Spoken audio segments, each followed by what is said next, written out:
تو پیغمبروں کی ترتیب آپ کو یاد ہونی چاہیے. نوح علیہ السلام کے بعد قوم عاد آئی ہے جن کی طرف حضرت ہود علیہ السلام کو بھیجا گیا. قوم عاد کے بعد قوم ثمود آئی جن کی طرف بول لو بھائی حضرت صالح علیہ السلام کو بھیجا گیا. فنکاروں کا، اداکاروں کا، کھلاڑیوں کا تو ماشاءاللہ آج کل سب کو بڑی نالج ہوتی ہے. تو صالح علیہ السلام کے بعد ابراہیم علیہ السلام اور پھر لوط علیہ السلام اور ان کے بعد پھر شعیب علیہ السلام.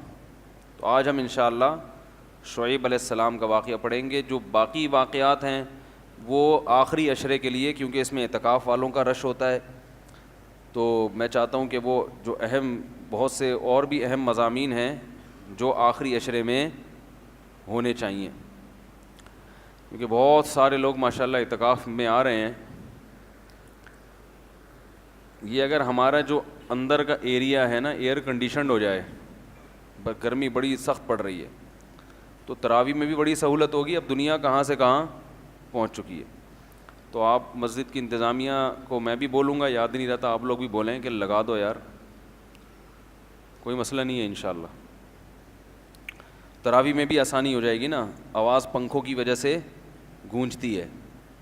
پھر اعتکاف والے مسجد میں آ کے بیٹھیں، پسینے نکلتے ہیں، اب ڈر جائیں گے لوگ، آئیں گے ہی نہیں اعتکاف میں. اتنی بھی گرمی نہیں ہے جتنی سمجھ رہے ہیں، پنکھے بھی ہیں الحمدللہ.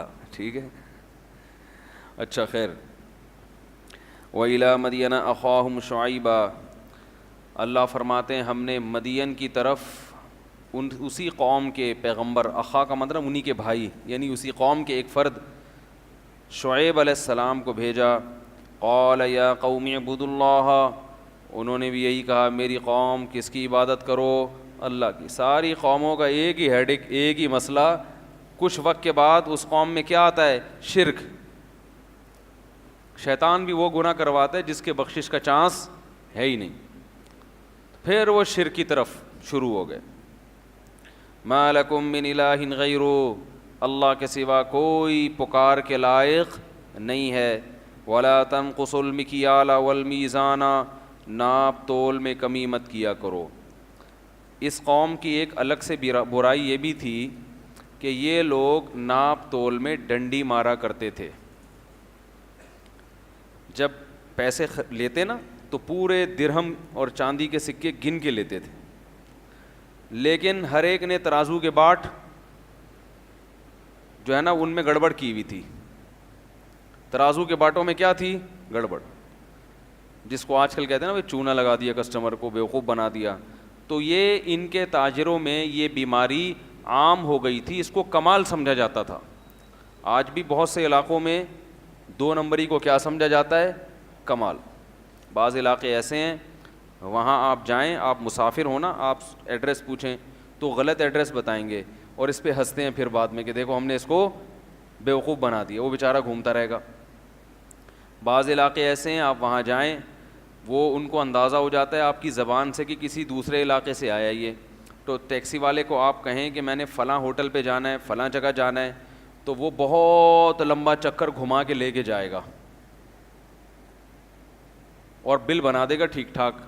اب تو گوگل میپ وغیرہ سے یہ فراڈ تھوڑا مشکل ہو گیا ہے، لیکن پہلے بہت ہوتا تھا.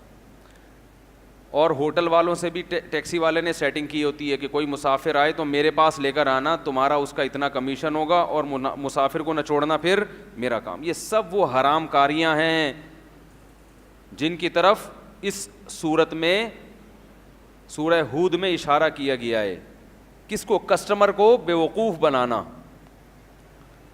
تو کسٹمر کو یا انسانوں کو کسی بھی طرح سے بیوقوف بنایا جائے گا، ان کو نقصان پہنچایا جائے گا، یہ چیز اللہ کے غضب کو دعوت دیتی ہے. بہت غصہ آتا ہے اللہ کو کہ تمہارے ساتھ کوئی اگر ایسا کرے تو تمہیں غصہ آئے گا کہ نہیں آئے گا. اور ایک تو جرم، اوپر سے اس کو کمال سمجھتے ہیں، یعنی چوری اور اوپر سے سینہ زوری. تو بہت ہے، آپ بعض علاقوں میں جائیں وہاں کے تو مشہور ہیں ٹھگ، ہر آدمی دوسرے کو بیوقوف بنا رہا ہے. اب آپ یہ جو ٹریول ایجنسیاں ہیں نا جو حج اور عمرے پہ لے کے جاتی ہیں، زیادہ تر کی بات کر رہا ہوں. آپ کو یہاں سرخاب کے پر دکھائیں گے, یہ ملے گا, یہ ملے گا, یہ ملے گا.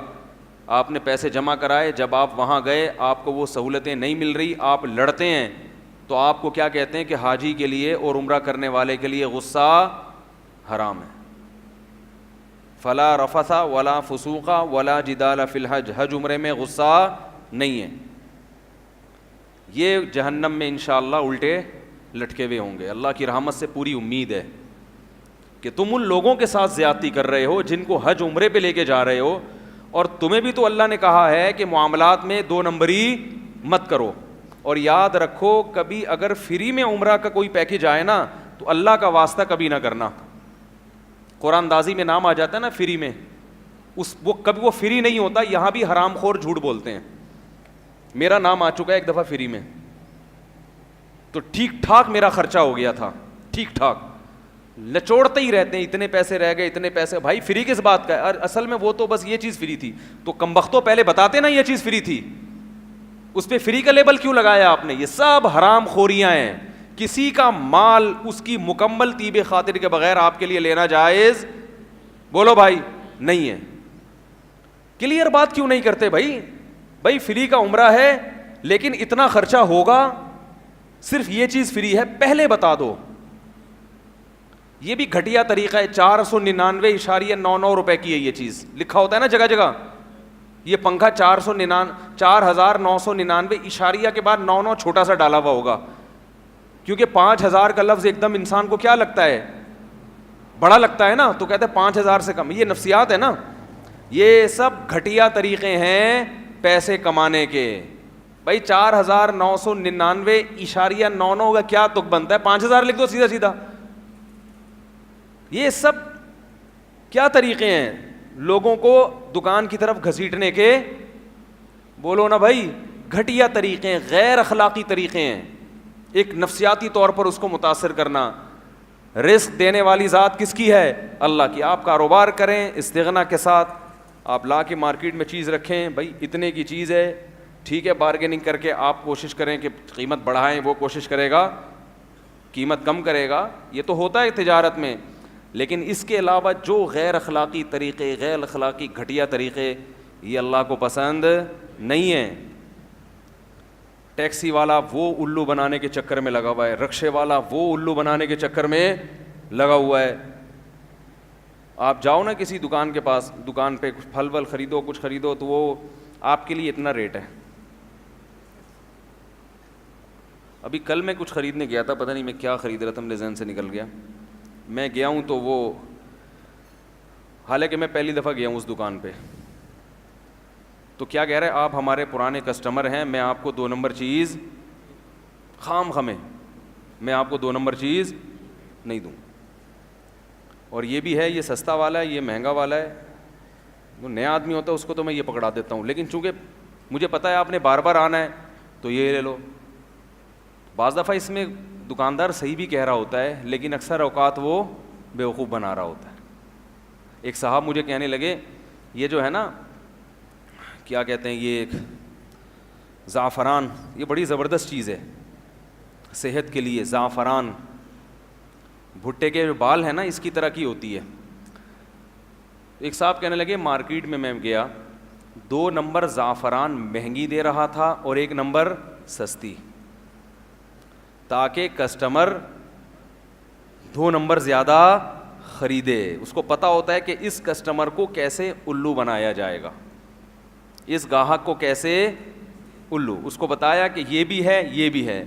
2 نمبر پہ مارجن آف پروفٹ چونکہ زیادہ ہے, لہذا اس کی قیمت زیادہ رکھی ہے, کیونکہ جو زعفران کھانے والے لوگ ہیں اکثر مالدار ہی ہوتے ہیں, وہ پھر کم قیمت یا زیادہ قیمت نہیں دیکھتے. تو اس کو بیوقوف کیسے بنا رہا ہے کہ جو 2 نمبر ہے نا اس کو کیا کر رہا ہے, مہنگا کر کے بیچ رہا ہے. اب لوگ دھڑا دھڑ وہاں سے خریدنے, دھڑا دھڑ خریدنے کہ ماشاء اللہ بھائی مہنگی چیز لے کر آ رہے ہیں.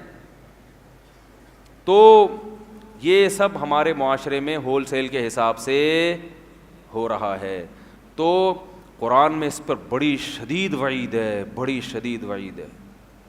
وَيْلٌ لِّلْمُطَفِّفِينَ الَّذِينَ إِذَا اكْتَالُوا عَلَى النَّاسِ يَسْتَوْفُونَ وَإِذَا كَالُوهُمْ أَوْ وَزَنُوهُمْ يُخْسِرُونَ أَلَا يَظُنُّ أُولَٰئِكَ أَنَّهُمْ مَبْعُوثُونَ. فرمائے یہ لوگ جو تجارت میں خرید و فروخت میں لوگوں کے ساتھ دھوکہ کرتے ہیں، ان کو علم نہیں ہے کہ ایک دن قیامت کا آنے والا ہے جس دن ان سب نے اللہ کے سامنے کھڑے ہو کر حساب دینا ہے. تم یہ سمجھ رہے ہو عدالت میں کوئی کیس نہیں بن سکتا، ان عدالتوں کی اس کے مقابلے میں کوئی اوقات نہیں ہے. یہ تو کچھ بھی نہیں ہے، یہ تو تھوڑا بہت معاشرے کو کنٹرول کرنے کے لیے ہیں. یہ یہاں تو جج خود لٹکے ہوئے ہوں گے قیامت کے دن ان عدالتوں کے.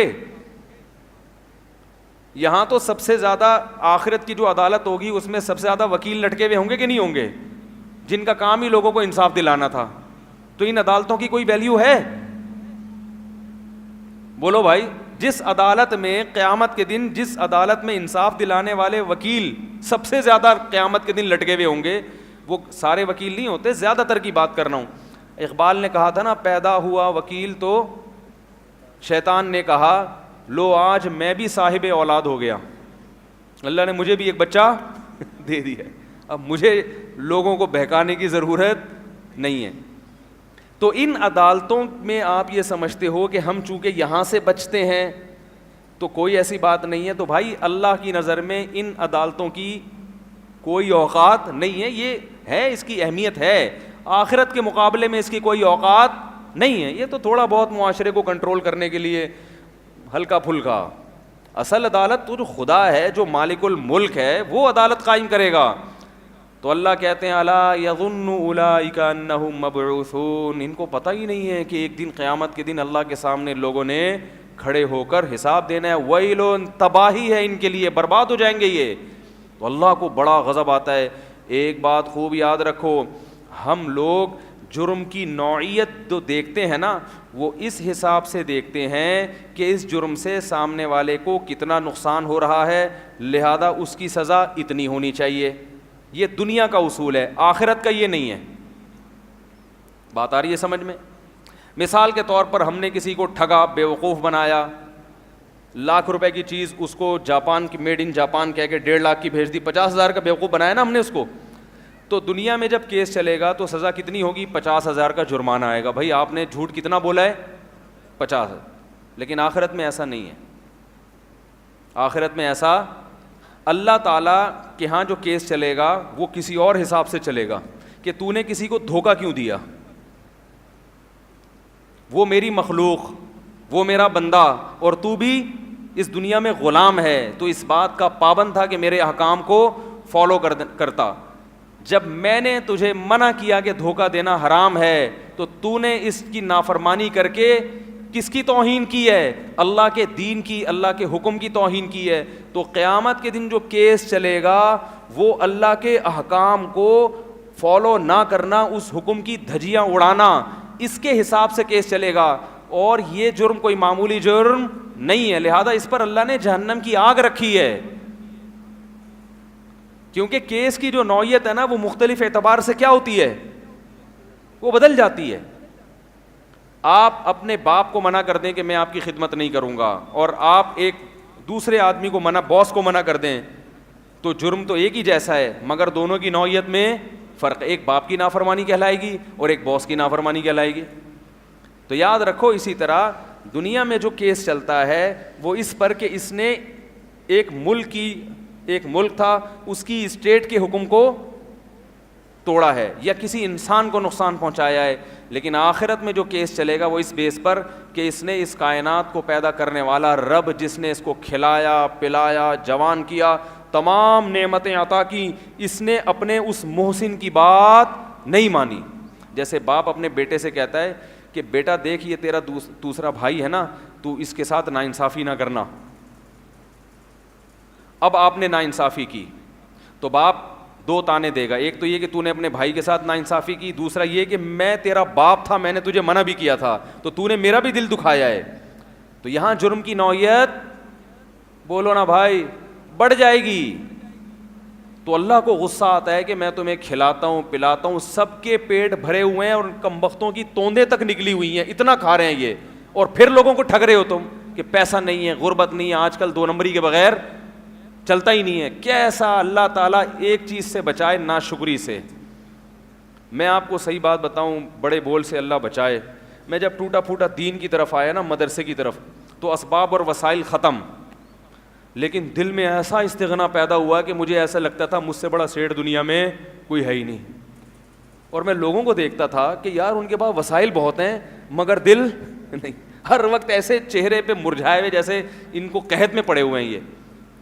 تو میں اللہ سے شکر ادا کرتا تھا کہ اللہ ہمارے پاس کچھ بھی نہیں ہے مگر ایسا لگتا ہے کہ سب کچھ, یعنی لوگوں کے لحاظ سے بات کر رہا ہوں, لیکن الحمدللہ سب کچھ ہی ہے ہمارے پاس. لوگوں کے حالات دیکھو تو غم, ٹینشن, پریشانی, بھائی تمہیں کہ تمہارے پاس تو ہم سے کروڑا گنا زیادہ ہے, کیا ہو گیا؟ تو پتہ یہ چلتا ہے کہ یہ عذاب ہے اللہ کا, جو کہاں نازل ہوتا ہے؟ دل پر. اللہ کی نافرمانی کرنے سے جو عذاب آتا ہے نا, جب اللہ کو بھلا دو گے. قرآن جگہ جگہ کہتا ہے نسوا اللہ فانساہم انفسہم, انہوں نے اللہ کو بھلا دیا, اللہ نے ان کو ان کا آپ بھلا دیا, یعنی ان کو خود اپنا ہوش اب نہیں ہے کہ کس چیز میں سکون ہے اور کس چیز میں بے سکونی. تو اس لیے میرے بھائی, دنیا کی لالچ, ایماندار بننا اس وقت تک ممکن نہیں ہے جب تک دل میں دنیا کی محبت ختم نہیں ہوتی. آپ چاہتے ہو کہ لالچ رہے لیکن ایمانداری سے چلوں, پھر نہیں ہو سکتا. پھر آپ یہی کہو گے یار کیسے؟ بھائی غریب بننے پر دل سے راضی ہو جاؤ. کیا ہو جاؤ؟ پیسہ کماؤ لیکن غربت کے لیے ہر وقت تیار رہو ذہنی طور پر. غریب بن گئے تو کچھ بھی نقصان نہیں ہے, مسافر خانہ ہے, رکشہ چلائیں گے, ریڑھی لگائیں گے, ٹماٹر بیچیں گے, کیا ہو جائے گا یار؟ کیا ہو جائے گا بھائی؟ حالانکہ ایسا ہوتا نہیں ہے. ایمانداری سے چلو گے نا, تھوڑی آزمائش آتی ہے, اللہ پھر نواز دیتا ہے. ایک مثال دے رہا ہوں, ذہنی طور پر ٹماٹر کے لیے تیار ہو, کوئی بات نہیں, ٹماٹر بیچیں گے. لوگ کیا کہیں گے؟ یار تو ایسا آدمی تھا, تو ٹماٹر کے قابل تو نہیں تھا. آپ بولے تھا, اب نہیں ہوں, ختم ہو گئی بات. پہلے تھا میں ایسا, اب کیا ہوں؟ اب میری یہی اوقات ہے. تو نے اکھاڑنا ہے تو کچھ اکھاڑ لے, ہیں؟ تو نے کچھ اکھاڑنا ہے تو اکھاڑ لے, تیرا کیا جا رہا ہے؟ اب یہ کہ اس کی عزت ہوگی, آپ کی عزت نہیں ہوگی, تو کوئی مسئلہ نہیں ہے بھائی. تھوڑے دنوں میں مر جائے گا تو اس کی بھی نہیں ہوگی اور پھر آپ کی بھی نہیں ہوگی. مسافر خانہ ہے, ٹماٹر والا بھی قبرستان جاتا ہے اور چیف آف آرمی اسٹاف بھی کہاں جاتا ہے میرے بھائی؟ قبر میں جانے کے بعد پتہ چلتا ہے, قبر کھود کے دیکھو تو یہ ٹماٹر والے کی قبر تھی یا یہ کوئی بہت بڑے کوئی وزیر اعظم کی قبر تھی, پتہ چلتا ہے. دنیا ہے, مسافر خانہ ہے, دل لگانے کی جگہ نہیں ہے. تو جب تک یہ سوچ نہیں بنے گی نا, انصاف نہیں ہو سکتا, انصاف نہیں ہو سکتا. تو شعیب علیہ السلام قوم کو سمجھا کے تھک گئے کہ ناپ تول میں کمی مت کرو, تجارت ایمانداری سے کرو. قوم کی سمجھ میں بات نہیں آ رہی. تو ہم ذرا مکالمہ پڑھتے ہیں, کیا شعیب علیہ السلام نے کہا, قوم نے جواب میں کیا کہا. اللہ کو کیسا وہ منظر اچھا لگا شعیب علیہ السلام کا. ہزاروں سال پہلے کے واقعات اللہ ہمیں جو کتاب دے رہے ہیں نا, اس میں ہمیں سنا رہے ہیں. حالانکہ قصہ پرانا ہو گیا, یہ قصہ کیا ہو گیا؟ پرانا. وہ قوم بھی چلی گئی, اس کی باقیات بھی نہیں ہے, کوئی اولاد بھی نہیں ہے جو کہیں کہ ہمارے باپ دادوں کے قصے سنا رہے ہیں, سب فنش. لیکن اللہ ہمیں سنا بھی رہے ہیں, اور ان قصوں کو, واقعوں کو اللہ نے محفوظ بھی کر لیا. رمضان میں دہرائی بھی ہوتی ہے, اور قیامت تک اللہ یہ واقعات ہمیں سناتا رہے گا, بتاتا رہے گا کہ میں نے حجت تام کر لی ہے, تمہاری مرضی, 2 نمبری کرو یا لوٹ کھسوٹ میں لگے رہو, اسٹیل ملیں بنا لو, 5-5 ارب لے کے بھاگ جاؤ یہاں سے. خون, آج کوئی بتا رہا تھا ماشاءاللہ ایک سیاسی جماعت کے بارے میں کہ زکوٰۃ کی جو رقمیں کٹتی ہیں نا بینکوں سے, کروڑوں روپے ماشاءاللہ طبیعت کے ساتھ وہ ہمارے سیاستدان الحمدللہ کھاتے ہیں. تو یاد رکھو, ان سیاستدانوں پہ افسوس نہ کیا کرو کہ یار 1 کروڑ روپے زکوٰۃ کے کھا گئے. افسوس نہیں کیا کرو, بلکہ ترس کھایا کرو. کیا کھایا کرو؟ ترس. کہ دنیا کے چند ٹکے کھانے کے بعد کر کیا رہے ہیں؟ اپنی آخرت کو برباد. نوح علیہ السلام کہتے تھے نا, ان تسخروا منا, تم مذاق اڑا لو ہمارا, فإنا نسخر منکم, ان قریب ہم مذاق اڑائیں گے تمہارا. کہ اتنی موٹی سی بات تھی وہ تمہاری سمجھ میں نہیں آئی. تو یہ ترس کھانے کی, وہ 1 کروڑ کھا گیا, وہ 2 کروڑ کھا گیا. ہاں غصہ اس پر آتا ہے کہ جن غریبوں کا نوالا کھینچا ہے نا, ان کی حالت جب دیکھتا ہے انسان, کتنی غربت ہے. بعض علاقوں میں بڑی غربت ہے اب بھی. بہت سے لوگ ہیں جن کیسے وہ بیچارے پھر رہے ہوتے ہیں محنت مزدوری کر کے, اور کیسے دہاڑیاں کما کے گھر لے جا کے, ان کو گوشت کھانا نصیب نہیں ہو رہا, اور وہ زکاتیں کون کھا رہے ہیں؟ ایک سیاسی جماعت ہے زکوٰۃ کھانے میں ورلڈ ریکارڈ قائم کیا ماشاء اللہ اس نے، طبیعت سے کھاتی ہے. تو اللہ تعالیٰ نے شعیب علیہ السلام کا واقعہ بیان کیا. وَإِلَىٰ مَدْيَنَ أَخَاهُمْ شُعَيْبًا قَالَ يَا قَوْمِ اعْبُدُوا اللَّهَ مَا لَكُم مِّنْ إِلَٰهٍ غَيْرُهُ وَلَا تَنقُصُوا الْمِكْيَالَ وَالْمِيزَانَ. کیل اور وزن میں کمی، کیل کہتے ہیں ایسے کر کے ناپنا، جیسے بالش سے یا گز یا فٹ وغیرہ کے ذریعے ناپنا، اور وزن کا مطلب تول کے. انی اراکم بخیر، میں تمہیں اچھی کنڈیشن میں دیکھتا ہوں. کوئی قحط پڑا ہوا ہو نا، پیٹ کمر سے چپک گیا، کھانے کو نہیں مل رہا، بھوک سے مر رہا ہے، تو پھر شریعت نے چوری کی بھی اجازت دی ہے موت سے بچنے کے لیے، سمجھ رہے ہیں. لیکن وہاں بھی کہا ہے کہ چوری کر کے کھا لو، جب پیٹ بھر جائے نا پھر کما کے جس کی چوری کی ہے اس کو پیسے واپس کر دو. وہاں بھی ہڑپ کرنے کی اجازت.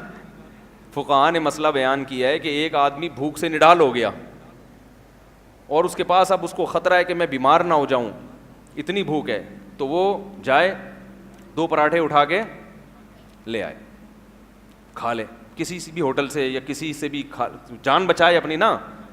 لیکن پھر کیا کرے؟ ڈائری میں لکھ لے کہ اس ہوٹل کے 2 پراٹھوں کے پیسے میں نے دینے ہیں. زندگی میں دے سکا تو زندگی میں، ورنہ وصیت کر کے جائے.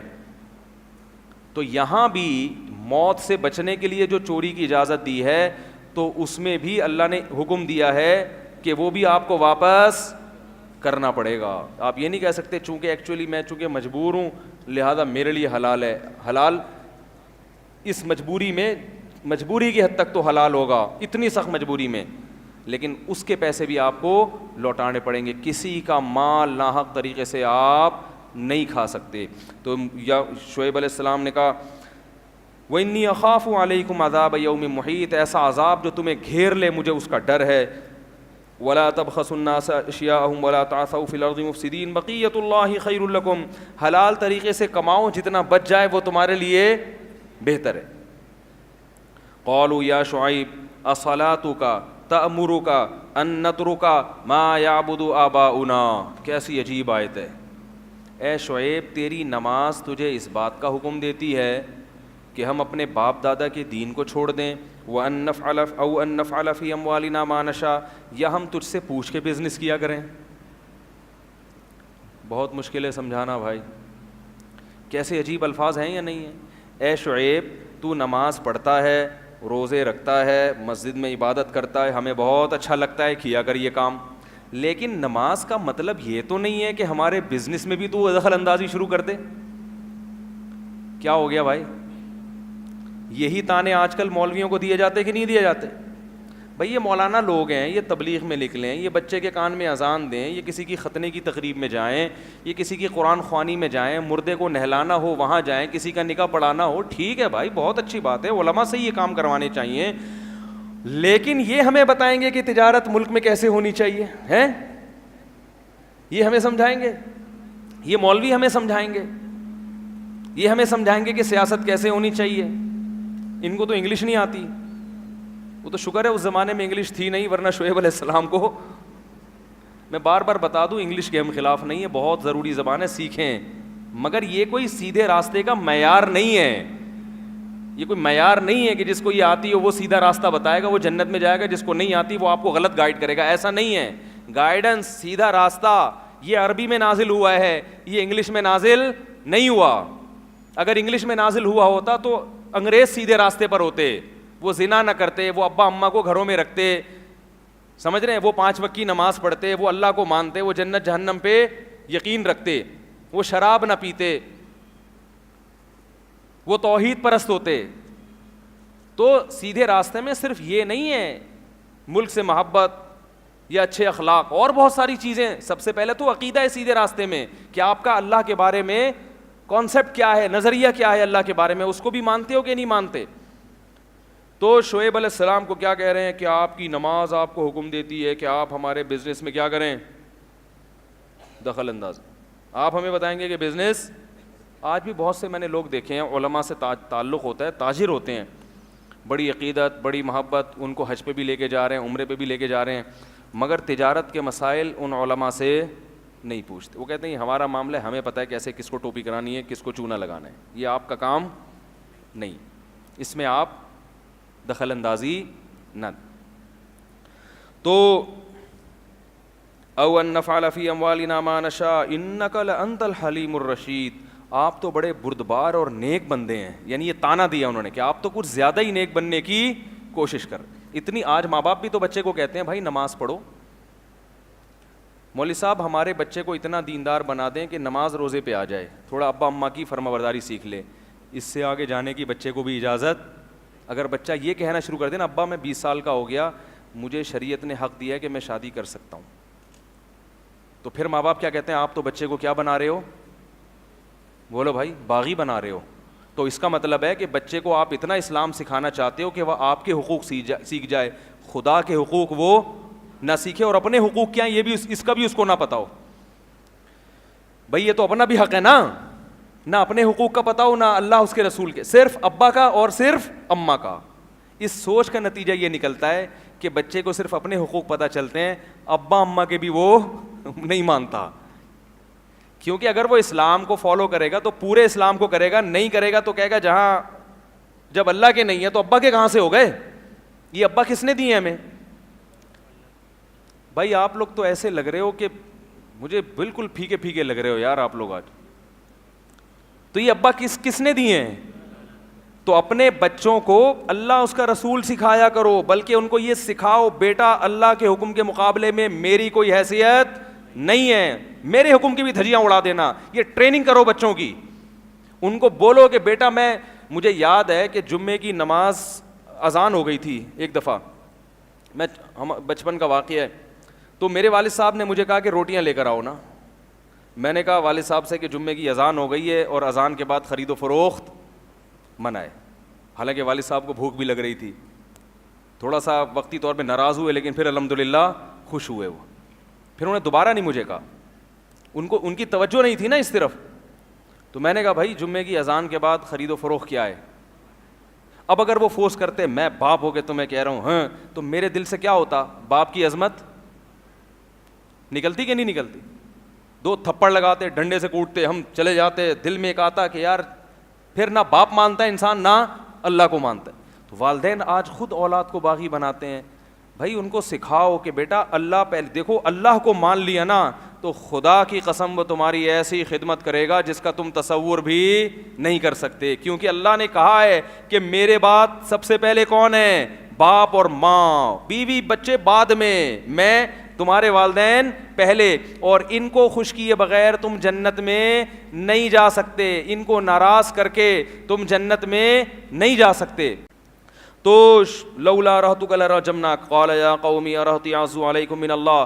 شعیب علیہ السلام نے کہا میرے قبیلے کی وجہ سے مجھے چھوڑا ہوا ہے. اس میں بھی یہ نہیں کہ اللہ کی وجہ سے چھوڑا ہوا ہے, کہ آپ باتیں کس کی کر رہے ہو, اللہ کی, کہیں اللہ عذاب نہ دے دے. اس اللہ کی اتنی بھی ویلیو نہیں ہے کہ جس اللہ کی طرف بلا رہا ہوں اس کی وجہ سے مجھے چھوڑ دو. یہاں بھی کس کا واسطہ دے رہے ہو, قبیلے کا. اور پھر کہنے لگے یا قوم اعملوا علی مکانتکم انی عامل, میں بھی عمل کر رہا ہوں تم بھی کرو. فسوف تعلمون, سوف تعلمون, پتہ چل جائے گا. ولما جاء امرنا, اللہ فرماتے ہیں کچھ وقت کے بعد ہمارا عذاب آیا. نجینا شعیبا, ہم نے شعیب کو بچایا اور وہ لوگ جو شعیب علیہ السلام کے ساتھ تھے. واخذت الذین ظلموا الصیحہ, ظالموں کو ایک زوردار آواز نے پکڑا ہے. فاصبحوا فی دیارہم جاثمین, اور وہ اوندھے اپنے گھروں کے اندر پڑے ہوئے تھے. کأن لم یغنوا فیہا, ایسے ہو گئے جیسے کبھی دنیا میں پیدا ہوئے ہی نہیں تھے. ایسا نشان ختم کیا. الا بعدا لمدین, اللہ اب ہمیں کہہ رہے ہیں خبردار سنو قوم مدین پر اللہ کی لعنت. کما بعدت ثمود, جیسے قوم سمود پر اللہ کی لعنت ہوئی تھی.